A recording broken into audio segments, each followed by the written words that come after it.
तुझी आद्या वेद प्रतिपाद्या जय जय स्वसंवेद्या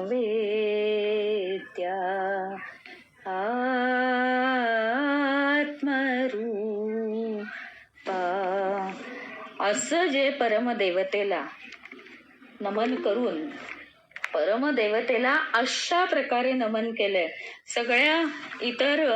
सगळ्या उपनिषदांची वगैरे मंगलाचरण कशी असतात, तर परमदेवतेला मंगल केलेली. म्हणजे नाहीतर एरवी गणपतीचं नमन असतं, देवीचं नमन असतं, परंतु यांची परमदेवता हीच यांची देवता आहे.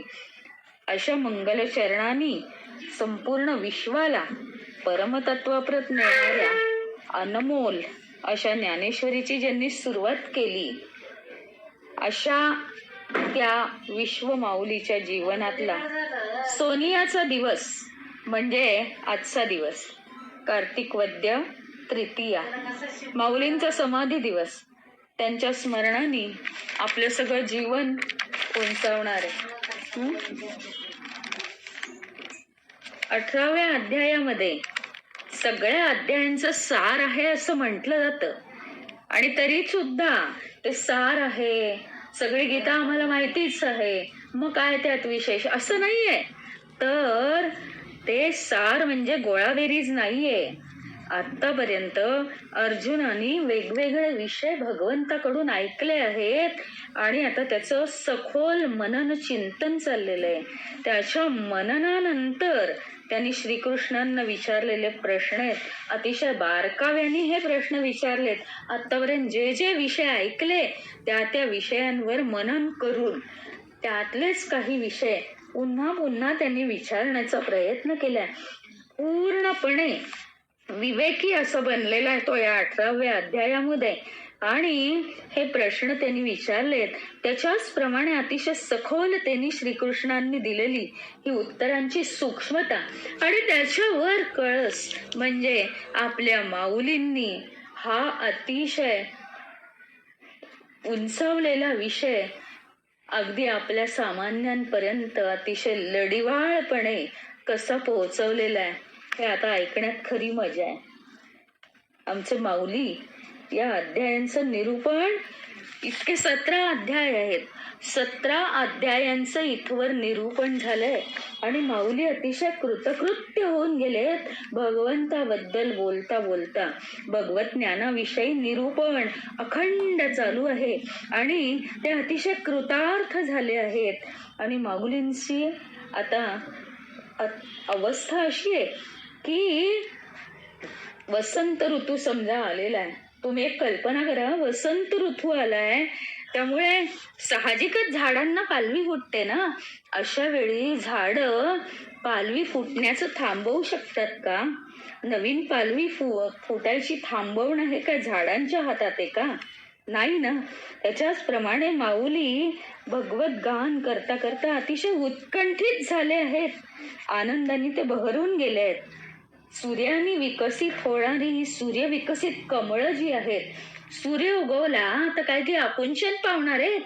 नाही. ती विकसित व्हायची काय थांबणार आहेत का? तशी माऊलींची अवस्था झाली. भगवत गान करता करता भगवंताचं एवढं स्मरण, 17 अध्याय भगवंताचं नाव घेत घेत घेत त्याचं वर्णन करत, मग ते फुलायचे थांबतील का? या अध्यायामध्ये माऊलींची अवस्था ही पराकोटीची आहे. म्हणजे आणखीन जर तुम्ही बघितलं, अगदी आपल्या रोजच्या जीवनातलं उदाहरण आहे. जर पाण्याचा स्पर्श झाला तर मीठ स्वतःचं अंग विसरून जातं, त्यात पूर्णपणे विरघळून एकरूप होऊन जातं. अशी ही माऊलींची अवस्था आहे. अशा रीतीने भगवत स्पर्शाने माऊली स्वतःचा मीपणा पूर्ण विसरून गेलेत. मीपणा नव्हे, देह आहे आपल्याला हेही ते विसरून गेलेत. आणि या अर्जुनाच्या प्रश्नाकडे आता ते आपलं लक्ष आकर्षून घेत आहेत. अर्जुनाचा प्रश्न काय आहे? काकांनी नीटपणे आपल्याला सांगितलेलंच आहे. की कर्म टाळता येत नाही. अर्जुन म्हणतो कर्म टाळता येत नाही. आतापर्यंतच्या वर्णनात मला असं दिसलं. पण भगवत स्मरण रहित जर कर्म केलं तर ते निरर्थक आहे. यातून मार्ग कसा काढायचा? मला अतिशय मनात गोंधळ झालाय. त्याग कसाचा करायचा, संन्यास कशाचा करायचा, हेच मला काही कळत नाही. आणि म्हणून त्याग आणि संन्यास या कल्पना मला आता सखोलतेने समजावून द्या भगवंता. माझी इच्छा आहे त्याच्याबद्दल ऐकवायची. माझ्यावर कृपा करा. आणि खरं सांगू, टाळी एका हाताने वाजत नाही. हे अर्जुनाचं बोलणं ऐकून भगवंताच्या मनामध्ये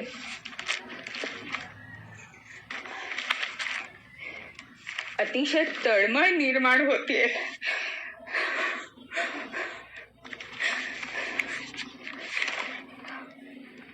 आणि आता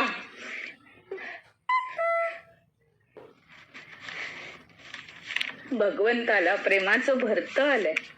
भगवंत आता सांगायला सुरुवात करतायत.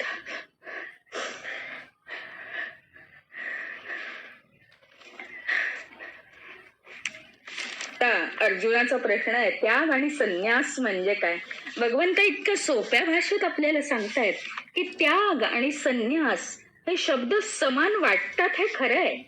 पण कर्मच करायचं नाही म्हणजे कर्माचा संन्यास, आणि केवळ कर्माच्या फळाचा विचार करायचा नाही म्हणजे कर्माचा त्याग, कर्मफलाचा त्याग.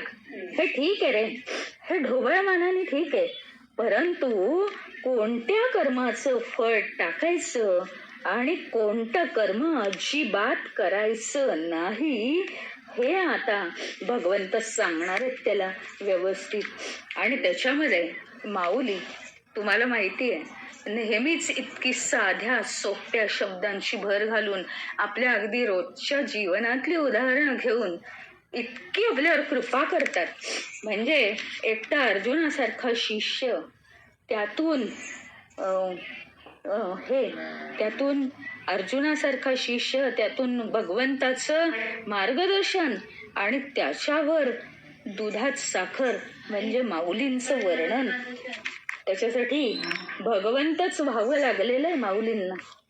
माऊली म्हणतात, पहा कर्मांचं कसं असतं पहा. इतक्या साध्या सरळ सोप्या शब्दांमध्ये त्यांनी सांगितलेलं आहे की ज्याप्रमाणे सगळीकडे बघा पाऊस पडलेला आहे, जमीन आहे, पाऊस आहे.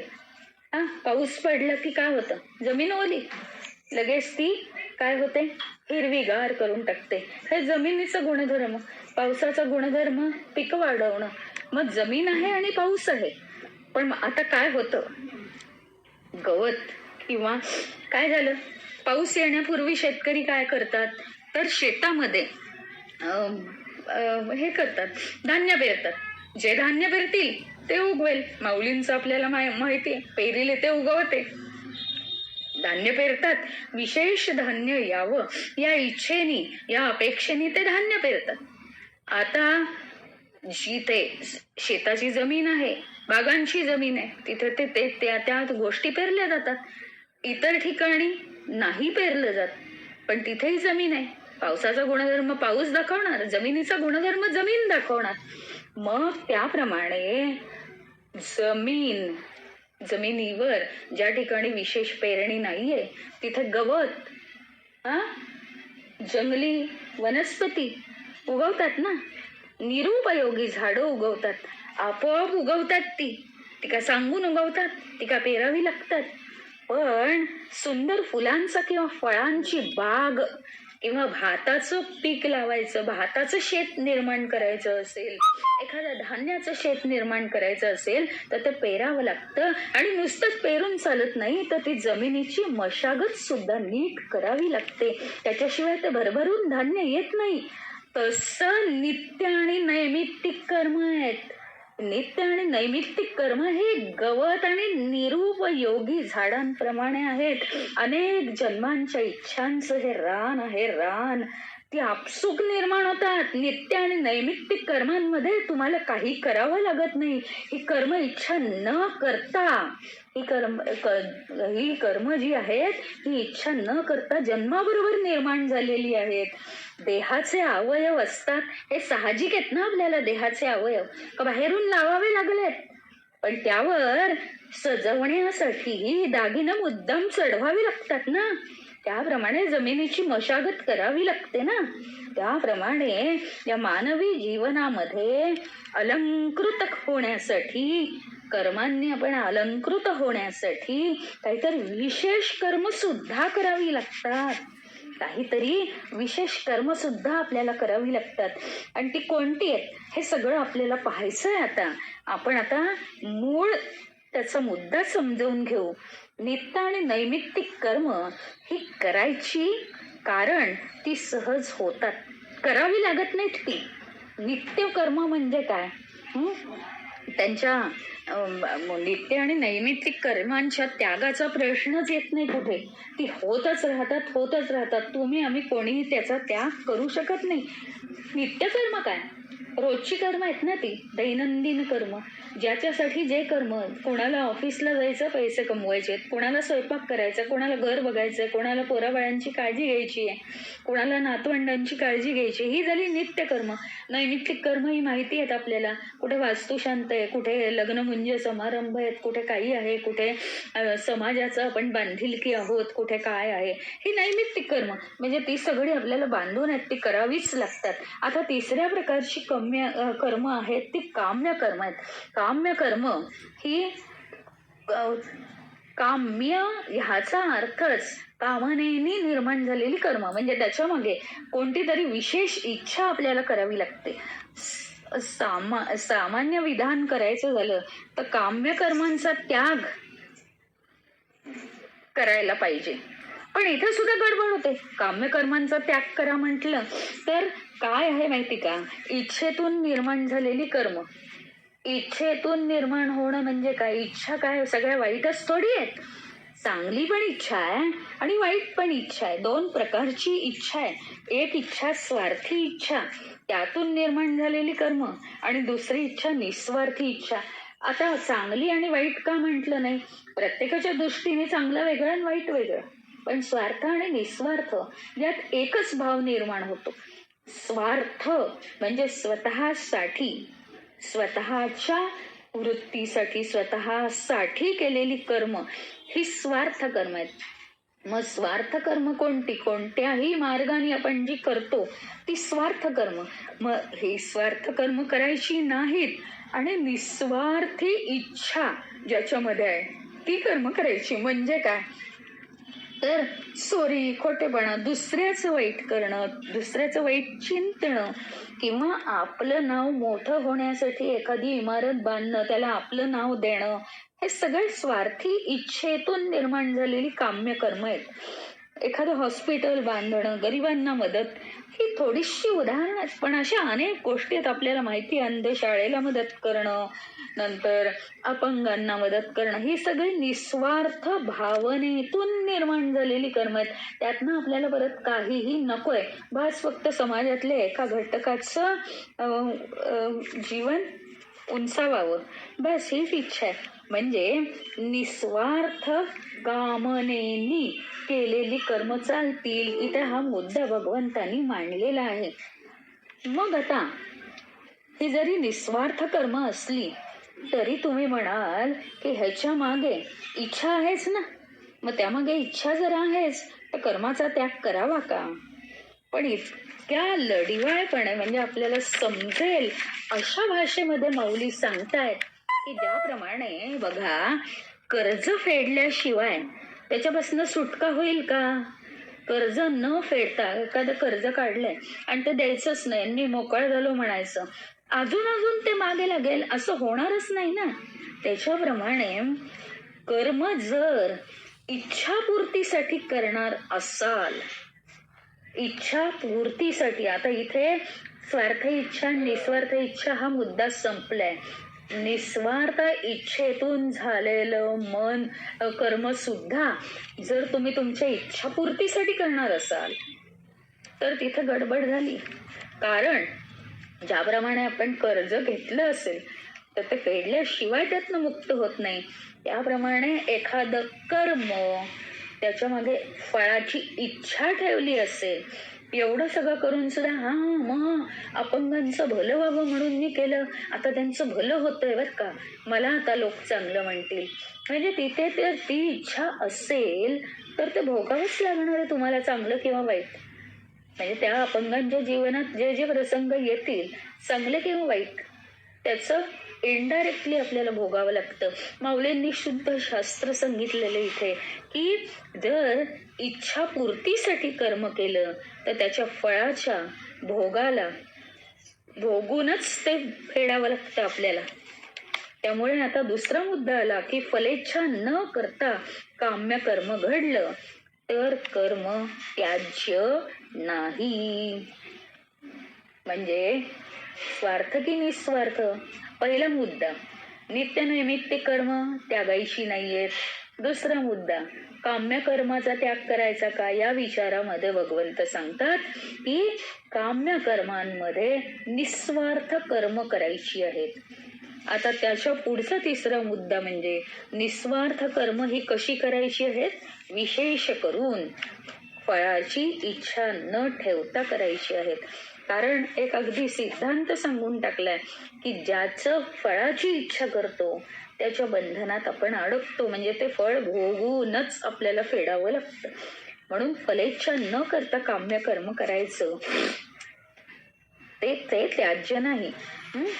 आता बघा तुम्ही, राख आहे असं आपल्याला वाटलं आणि तिथे खाली अग्नी आहे, त्याच्यावर राखेवर आपण पाय दिला तर चटका बसतोच की नाही. मग काही दिसत नाही. एखादं कर्म चांगलं केलं तर काही दिसत नाही, किती छान कर्म केलं असं वाटतं. आणि त्याच्या मागे जर थोडीशी जरी इच्छा असेल तरी ती आगीप्रमाणे आपल्याला जाळणार आहे. आपल्याला ते कर्म भोगावंच लागणार आहे, चांगलं किंवा वाईट. म्हणजे परत त्याच्यामध्ये आपण अडकलो. म्हणून तो चटका दिल्याशिवाय जसा अग्नी राहत नाही तशी फळाची इच्छा आपल्याला नेहमी बंधनात टाकल्याशिवाय राहत नाही. त्याच्यामुळे काम्य कर्माची ही एक स्वाभाविक सामान्य ताकद आहे की चांगलं असो की वाईट असो फळ मिळणारच आहे. पण काम्य कर्म आपण निस्वार्थ इच्छेने करायला पाहिजे. मनातून त्याचं फळाचं समूळ त्याला नाश करून टाकला पाहिजे, त्याचा त्याग करून टाकला पाहिजे. मनातून जर कर्म काढून टाकलं ना, प्रत्येक करायचं आणि मनातनं काढून टाकायचं, दुसऱ्या कर्माला लागायचं, तर काहीच त्याचा परिणाम आपल्यावर होऊ शकत नाही. फक्त कर्म करायचंय. बघा आपल्याला कर्म किती आवश्यक आहे याचा विचार करा. माऊली म्हणतात बघा, कर्म हे माणसाला जन्माला अनुसरून आहे. म्हणजे किती स्वाभाविक आहे ते. एक विचार करा ना तुम्ही, एक दिवा आहे बरं का, दिवा, दिव्याची ज्योत आहे, देवाजवळचा दिवा समजा, दिव्याची ज्योत आहे. तर त्या दिव्यानी समजा असं म्हटलं की मला प्रकाश नको आहे, मला झोपायचा अंधार पाहिजे मला, तर दिव्याला चालेल का हो मला प्रकाश नकोय असं म्हणून? दिवा म्हणजेच प्रकाश ना. दिव्याच्या ज्योतीमध्ये प्रकाश हा स्वाभाविकच आहे. चंदन आहे जे आहे, चंदन तुम्हाला माहिती आहे किती सुगंधी असतं चंदन. चंदनाला काय बाहेरनं स्प्रे मारावा लागतो का सुगंधाचा, तर बाहेरनं त्याला पोटं आणून जोडावी लागतात. त्याच्या आमचा मूळ चंदनाचा सुगंध आहे ना, स्वाभाविक आहे तो, त्याला मूळचा सुगंध आहे. तशी ही नित्य आणि नैमित्तिक कर्म जी आहेत ती नरजन्माला स्वाभाविक आहेत.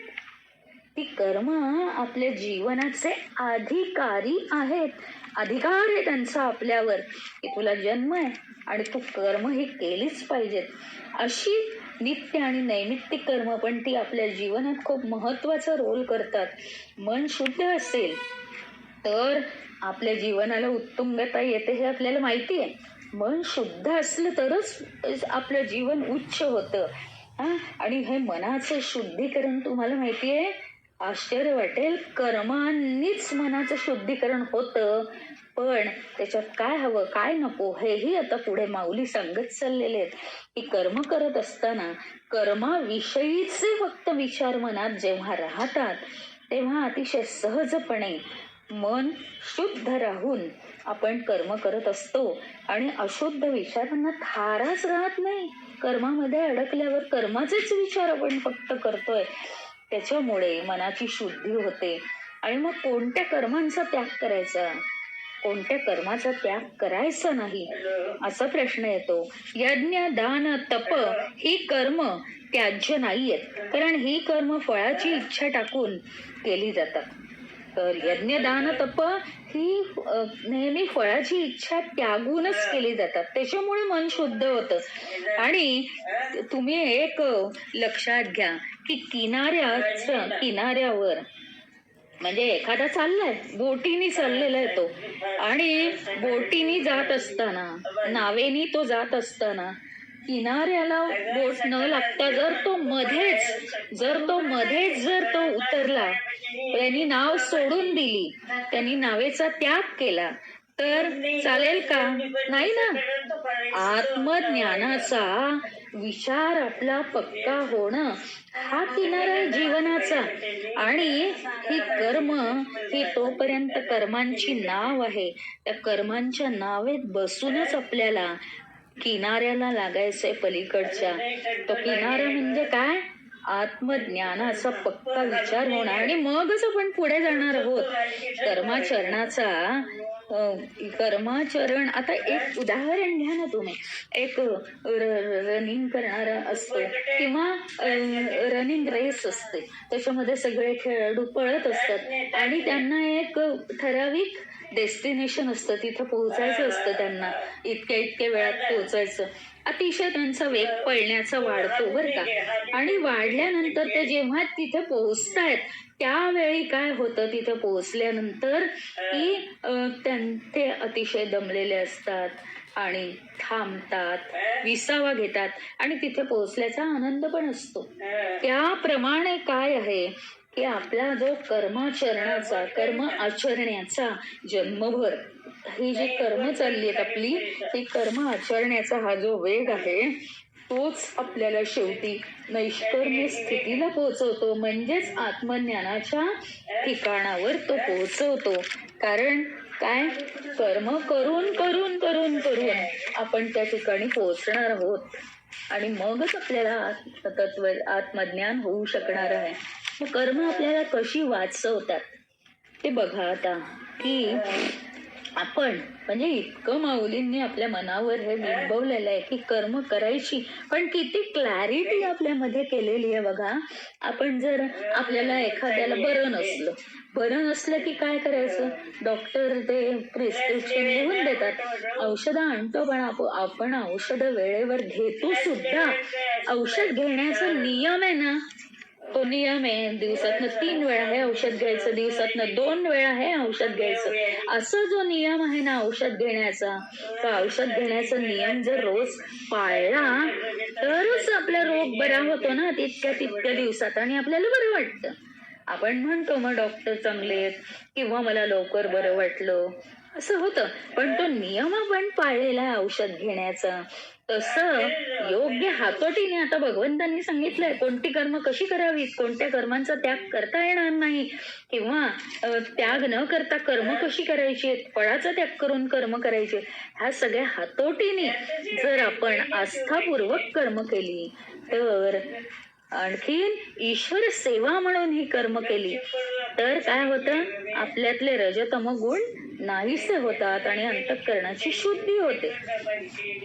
तुम्हाला माहितीये, नदीत एखादा बुडायला लागला आणि सगळे घाबरून गेलेत, तर नदीचाच प्रवाह शांत होतो आणि तो किनाऱ्याला लागतो.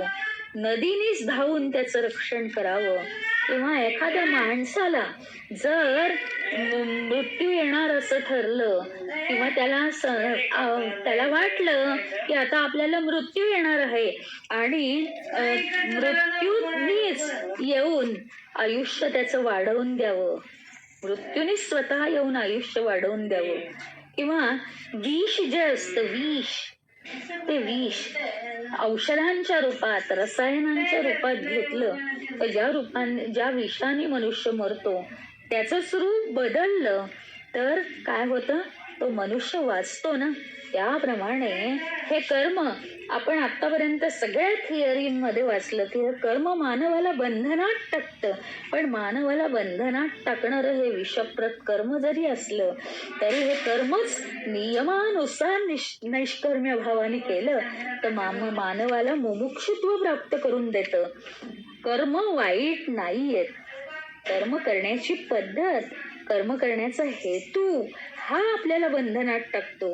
आणि म्हणून कर्म त्याग नाही, तर कर्म फळाच्या इच्छेचा त्याग आहे. कर्म कशी केली म्हणजे बंधनातनं आपण मुक्त होऊ शकू. ते कर्म एकतर बिनचूक करायला पाहिजे, उत्तम करायला पाहिजे.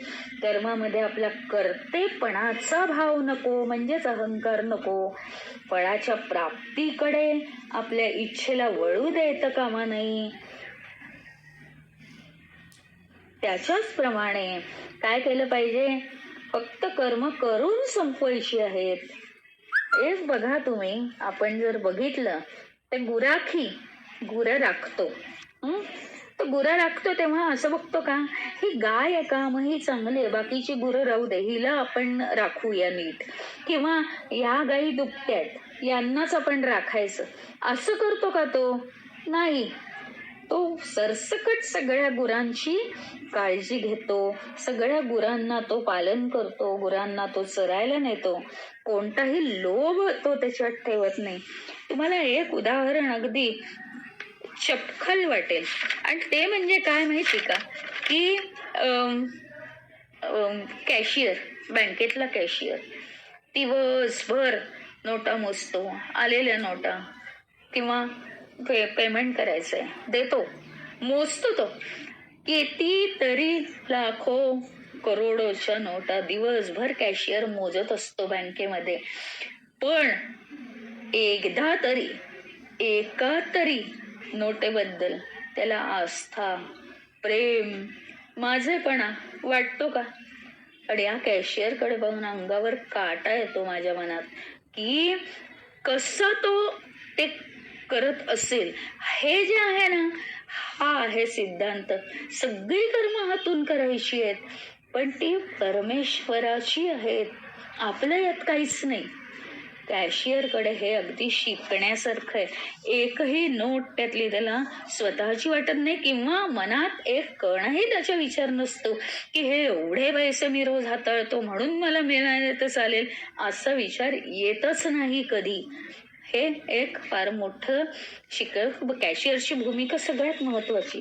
आता आपल्याला 2-3 गोष्टी माहीत करून घ्यायच्या आहेत, क्लिअर होईल म्हणजे हे, की तामस त्याग. माणसांचा गैरसमज होतो, कर्माचा त्याग नाही. मग कसं करायचं? विहित कर्म म्हणजे नियत कर्म आहेत त्यांचा त्याग करायचा नाही. कर्म कठीण आहे म्हणजे तामस त्याग हा बघा कसा असतो, की कर्म कठीण आहे, आपण करतो सगळ्या प्रकारचे त्याग, पण त्याग कोणते वाईट आहेत. तामस त्याग हा अतिशय वाईट आहे. तर कर्म कठीण आहे, आवडत नाहीये ते आपल्याला, पण करावं लागतंय, मग ते नकोच करायला, असं कर्म त्यागायचं नाही. कारण बघा तुम्ही, जर अंधारात आपल्याला काही दिसत नसेल, नुसतं अगदी भयंकर अंधार, काहीच पाऊलसुद्धा टाकता येत नाही, म्हणून खूप राग आला आणि स्वतःच्या डोळ्यात बोट खुपसून घेतली, असं झालंय का कधी? मला सांगा तुम्ही, असं झालंय का? नाही ना. मग कर्म कठीण आहे म्हणून ते टाळायचं का? तामस कर्म आहे ते. एखादा माणूस आता खूप भूक लागली आहे, त्याला बरेच दिवस अन्न नाही मिळालं, एखाद्या प्रेमळ स्त्रीने काय झालं की तो आला आहे दारावर, म्हणून स्वयंपाक करतच होती ती, चालूच होता स्वयंपाक, गरम गरम भात, गरम गरम वरण, गरम गरम भाजी पोळी, सगळं गरम गरम अगदी गॅसवरचं त्याला आणून दिलं अत्यंत प्रेमाने. आणि आता खूप भूक लागली, मी 1 मिनिट सुद्धा थांबू शकत नाही, म्हणून त्यांनी ताट उलथून लावलं. असं झालंय का कधी? नाही ना. त्याला कळतंय, काय कळतंय, की हे जे अन्न दिलंय हे गरम आहे, प्रेमापोटी दिलंय, थोडस तरी कोमट होऊ दे म्हणजे मी ते पोटात घालू शकीन. तेवढा तो क्षणभर जर थांबवू शकतो, त्याच्याप्रमाणे जर एखादं कर्म कठीण जरी आहे, कठीण जरी ते कर्म आहे तरी सुद्धा त्याला हळूहळू जर ते कर्म सुरू केलं तर त्याचा सोपेपणा यायला लागतो. माणसाची जी खरी भूक आहे, खरी भूक काय आहे माहिती का माणसाची? ही व्यक्त नाहीये, ही अव्यक्त आहे. माणसाची खरी भूक आहे आत्मतत्व प्राप्त करण्याची. आणि ही खरी भूक कशाने भागणार आहे? आधी कर्मांचं ताट पुढे पाहिजे, कर्म केल्यानेच ही भूक भागणार आहे. आणि हळूहळू त्या कर्माचा ऊनपणा म्हणजे गरमपणा कमी कमी होत जाणार आहे, कठीणपणा कमी कमी होत जाणार आहे. आणि प्रत्येक कठीण सुद्धा कर्म मग सोपं होत जाणार आहे. इतका हा तामस त्याग माणसाने सोडायचा आहे. त्याच्या पुढे राजस त्याग कसा असतो? तर कर्म दुःखमय आहे. पहिलं कर्म कसं होतं? कठीण आहे, मला आवडत नाही. पण दुसरं कर्म कसं आहे? ते मला जर दुःखमय आहे, त्रास देणार आहे, ते त्याचा मला क्लेश होणार आहे किंवा मला भीतीच वाटते हे कर्म करायची, अशा कर्माचा त्याग केला तर त्याला राजस त्याग म्हणायचं. आणि हा त्याग करणाऱ्याला, हा जो त्याग करतो की एखादं कर्म दुःख देतंय, मला ते करावंसच वाटत नाही, मला क्लेश होत आहेत त्याचे, हे जर केलं नाही तर ते अजून अजून आपल्याला बांधत जातं. आणि त्याच्यापासून मुक्ती तर कधी नाहीच आहे. म्हणजे कर्म ही आपल्याला कधी सोडत नाहीत. आपलं कर्तव्य काय आहे ज्याला समजतं त्याला कर्मांचा त्रास होत नाही. आणि म्हणून ते कर्म जो करत नाही तो त्याचं कठीण आहे पुढे. एक साधं उदाहरण घेतलं ना, समजा आपण प्रवासाला चाललोय बघा. प्रवास कसा आहे माहिती का? 2-3 दिवसांचा प्रवास आहे. 2-3 दिवसांचा प्रवास. आता 3 दुने 6, 2 वेळेसचं म्हणजे 6 वेळेसचं जेवण आहे त्याच्यात. जड झालंय हो, तो फार फार जड झालंय. पण आहे की नाही, कितीही त्रास होऊ दे, ते जड आपल्याला पेलावंच लागतं प्रवासात. पहिल्या दिवशी जास्त जड लागेल, जसजशी जेवण संपतील तसतसं ते हळू होत ते हलकं होत जाणार आहे. आणि त्याच्यामुळे त्याचा जडपणा सुरुवातीला आपल्याला व्हावाच लागणार आहे ना, सहन करावं लागणार आहे. तसं क्लेशकारक जे कर्म असतं, दुःखकारक असतं, त्याचा क्लेश हळूहळू कमी होतो आणि मग ते सोपं होत जातं आणि मग ते आपल्याला मुक्तीकडे नेत जातं. गायीचं तोंड, गाय चांगली आहे, हा आपल्याला माहिती आहे, गाय चांगली आहे, गाय चांगलीच असते, दूध देते ना ती. पण मग ती गाय चांगली आहे म्हणजे तिला शिंग आहेत, मारकेपणाचा तिच्यामध्ये स्वभाव नाहीये का? तिच्या शिंगांवर जाऊन बसतो आपण? नाही, ते सुद्धा आहेच ना. म्हणजे प्रत्येक ठिकाणी आहे. तुम्ही समजा शेवंती लावली, लोक काढून नेत आहे म्हणून त्याच्याभोवती काट्यांचं कुंपण घातलं. शेवंती ही स्वाभाविकता किती चांगली आहे, पण तिला मग ते काटे सोसावे लागतात. म्हणजे असं आहे, एकाच्या जवळ दुसरं काहीतरी आहेच कमीपणा, पण म्हणून काय ते सोडून द्यायचं का? हा, स्वयंपाक आपल्याला करायचा असेल, स्वयंपाक केला तर आपल्या पोटाची भूक भागणार आहे, आपल्याला बरं वाटणार आहे. पण स्वयंपाकाची दगदग आहे, मग कशाला करायचं? असं करतो का आपण? तर नाही. आणि म्हणून तामस आणि राजस या दोन्ही कर्मांचा जर त्याग केला तर त्याचं फळ मिळत नाही. म्हणजे ते कर्म क्लेशकारक आहेत, दुःखकारक आहेत असं म्हटलं तर त्या कर्मांचं फळ मिळत नाही आपल्याला. आता सात्विक त्याग, कर्तव्य म्हणून जे नित्य कर्म आहे, जे आपण कर्तव्य म्हणून नित्य कर्म करतोय, आसक्ती आणि फळाची अपेक्षा सोडून जे केलं जातंय ते सात्विक त्याग आहे. म्हणजे एक तर ते कर्तव्य म्हणजे नियत कर्म आहे, आपलं नित्य कर्म आहे, रोजचं कर्म आहे, आणि कुठल्याही फळाची आसक्ती नाही असं कर्म आहे, तो त्याग सात्विक त्याग आहे. कर्तृत्वाचं स्मरण काढून टाकलं पाहिजे माणसाने, फळाचा विचारही करता कामा नये, आणि मगच आपल्याला मुक्तीच्या मार्गाने जाता येतं. बघा तुम्ही, हे बघा कर्म कसं आहे वगैरे त्याचा विचार नाही करत बसायचा. गाय दिसायला फार सुंदर असते का हो? नाही ना. पण तिचा आपण गुण बघतो ना. ती दूध देते. हा हा ती तिच्या अंगी देव आहेत असं आपण म्हणतो. मग सगळी गाय सोडून द्यायची का ती दिसायला चांगली नाही म्हणून? तसं कर्म चांगलं नाहीये, अहंकार निर्माण होतो म्हणून काय ते सोडून द्यायचं का? बघा, आंबा जर घेतला ना आपण, आंबा, तर त्याचं तुम्ही पहा ना, साल आणि कोय आहे. हा, दोन्ही गोष्टी कशा आहेत? निरुपयोगी आहेत ना. साल आणि कोय. आंबा खूप आवडतो म्हणून काय त्याचं साल खाल्लंय का आपण कधी? का कोय अशी उकडून बिकडून मऊ करून खाल्लीये, असं केलंय का कधी? नाही ना. म्हणजे जे अवसर आहे ते आपण टाकूनच देतो. या दोन गोष्टी टाकून देतो म्हणून काय सगळा आंबा टाकून द्यायचा का? तेही नाही. आंबा आवडतो म्हणून साल खायची नाही, आणि साल निरुपयोगी म्हणून आंबा फेकून द्यायचं नाहीये. जे त्यातलं योग्य आहे ते घ्यायचं आहे. तसंच आहे आता कर्मामध्ये. आपण दोन गोष्टी असार आहेत. एक कर्तेपणाचा अहंकार आहे आणि एक कर्मफळाची लालसा, मोह आहे. या दोन असार गोष्टींचा जर त्याग केला तर त्याला सात्विक त्याग म्हणायचं. आणि या दोन गोष्टींचा त्याग केला तर त्या कर्माचाच वध होतो, त्याचा नाश होतो. कर्माचा नाश होणं म्हणजे काय? कर्म करायचं आणि ते जाळून टाकायचं, संपलं. त्याच्या मागे इच्छा काहीच ठेवायची नाही, कोणतीही इच्छा ठेवायची नाही. एक उदाहरण असं घेता येईल ना, की एक वृक्ष आहे, फळांचा वृक्ष आहे. कोणताही वृक्ष घ्या, त्याच्या काय होतं, ती फळं वेळ पिकली की पडतात, जमिनीवर पडतात. मग त्याच्यातून बिया बाहेर येतात, दाणकन पडली की. मग त्या बिया आहेत ना, पुढे सूर्यकिरण आहेत, म्हणजे ऊन आहे, पाऊस आहे, पाणी जातं त्याच्यावर, जमिनीवर. त्यांच्या त्यांच्या गुणाने ते उगवतात झाडं. म्हणजे एका वृक्षाची खूप झाडं, जंगलच जंगलवंत. आता हे कसं करायचं? जंगलच बनत. मग आता हे कसं थांबवायचं आपण?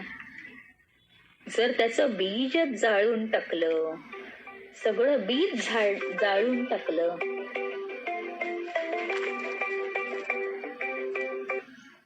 तर काय होईल?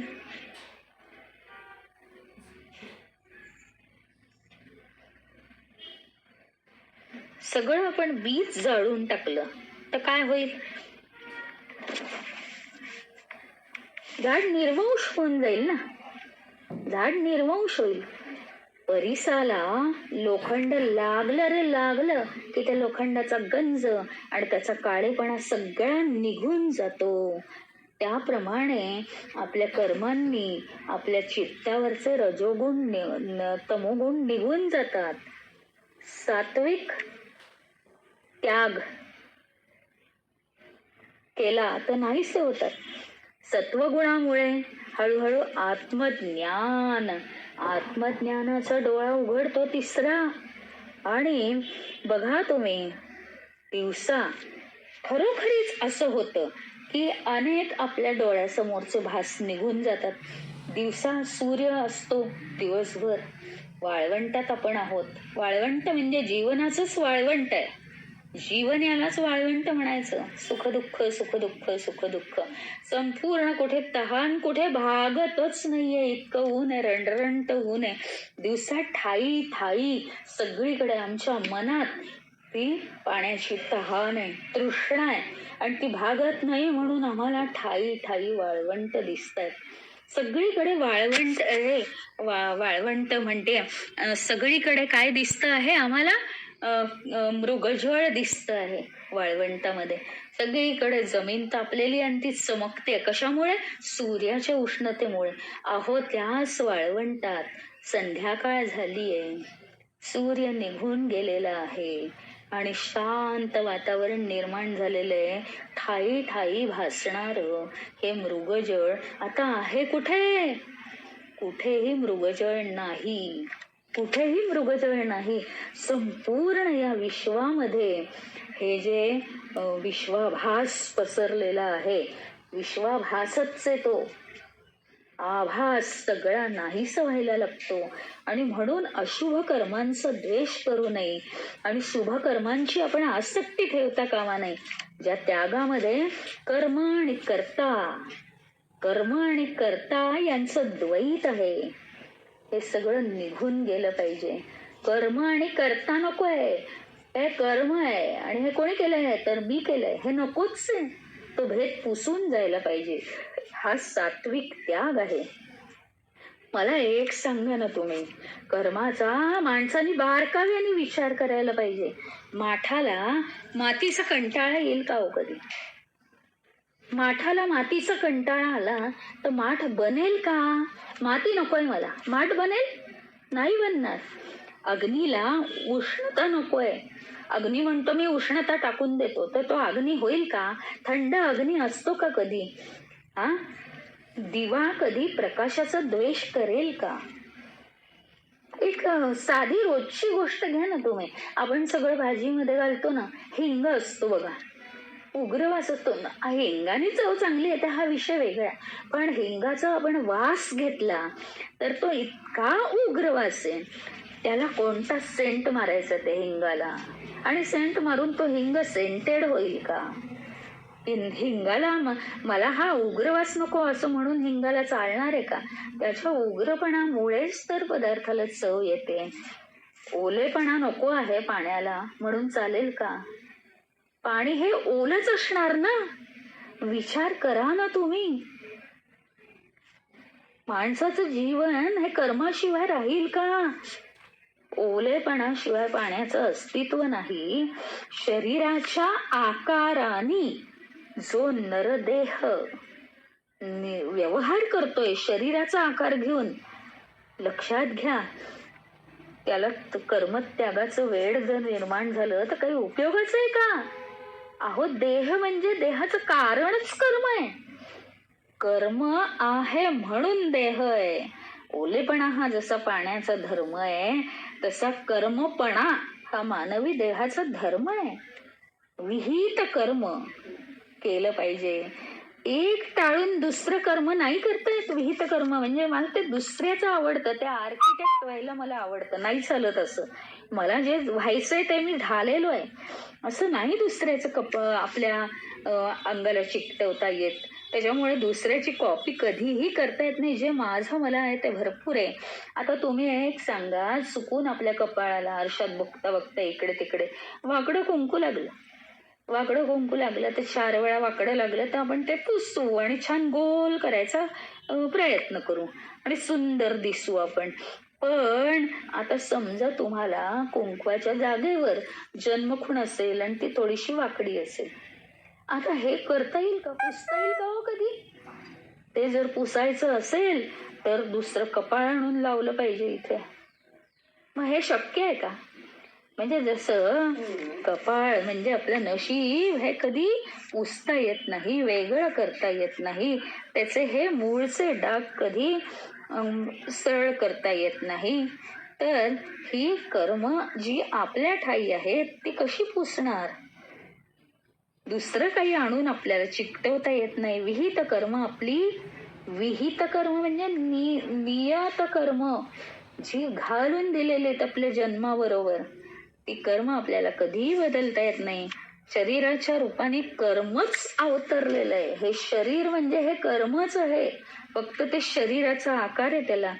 जागृती स्वप्न सुषुप्ती आपला विषय झालेला आहे. जागृतीमध्ये, स्वप्नामध्ये आणि सुषुप्तीमध्ये एकच आहे बघा. आपण मी म्हणू शकतो मी झोपलो होतो, मी म्हणू शकतो मी स्वप्नात होतो, मला हे स्वप्न पडलं.